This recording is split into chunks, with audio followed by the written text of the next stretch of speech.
World television premier में देखी। हमरा से सिर्फ दोस्ती ही करे के बाना, प्यार व्यार के चक्कर में तो नहीं खेलू पड़े के। अगर कहीं हाँ तब देना देना देना रे क्या? दे प्यार दे प्यार दे प्यार दे रे तन्नी प्यार दे।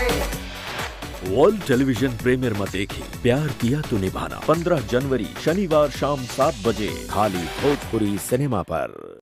वर्ल्ड टेलीविजन प्रीमियर में देखी। हमरा से सिर्फ दोस्ती ही करे के बाना, प्यार व्यार के चक्कर में तो नहीं खेलू पड़े के। अगर कहीं हाँ तब देना देना देना रे क्या? दे प्यार दे प्यार दे प्यार दे रे तन्नी प्यार दे।